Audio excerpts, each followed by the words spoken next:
ঈদের দিনের সবার সুখ দুঃখের খবর যারা জানাচ্ছেন কেমন কাটছে সেই গণমাধ্যম কর্মীদের ঈদের দিনটি। কাজের মাঝেই ঈদের নামাজ আদায় আর সহকর্মীদের সাথে শুভেচ্ছা বিনিময়ের মধ্য দিয়েই পার করছেন ঈদ। গণমাধ্যম কর্মীদের ঈদ উদযাপনের খবর জানাচ্ছেন শাকিরা আরজু। ঈদ ছুটি, গ্রামে বেড়াতে যাওয়া, আত্মীয় স্বজনের সাথে ঈদ আনন্দ ভাগাভাগি করে নেয়ার এমন চিত্রটা গণমাধ্যম কর্মীদের কাছে ভিন্ন। অফিসে সংবাদ পরিবেশনের কাজের মধ্য দিয়েই কাটে ঈদ। গণমাধ্যম কর্মীরা সবসময়ই তাদের পেশাগত দায়িত্ব পালন করেন। অন্যরা ঈদ আনন্দ করবে, আমরা দেখাবো, আমরা সেই আনন্দের সাথে সামিল থাকব। সকালের প্রথম জামাতটাও আমি পাইনি। অফিস থেকে গেছি নামাজ পড়তে, সে নামাজ পড়ে এসে আবার অফিসের কাজ করছি। আমার ছোট একটা বেবি আছে, ওকে সাজিয়ে গুজিয়ে দিয়ে এসেছি। কেউ কেউ কাজের ফাঁকেই ঈদের নামাজ আদায় করেছেন, কেউ আবার অফিসে সন্তানদের সাথে নিয়ে কাজ করছেন।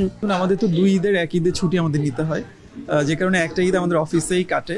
ঈদের দিন খুবই ভালো লাগছে, নামাজ পড়েছি, তারপর অফিসে এসেছি। মালিকদের সঙ্গে একসঙ্গে কাজ করতে করতে একটা হৃদ্যতা গড়ে ওঠে, ভালোই লাগে, খারাপ লাগে না। কাজের মধ্যেই আসলে আমরা ঈদের যে আনন্দ, সেটি আনন্দটা খুঁজে নেই। তো আমরা এই শেষ মুহূর্ত পর্যন্ত খবর পরিবেশন করে গেছি। ঈদের আলোয় আলোকিত হবে সবার হৃদয়, এমন প্রত্যাশা সংবাদকর্মীদের।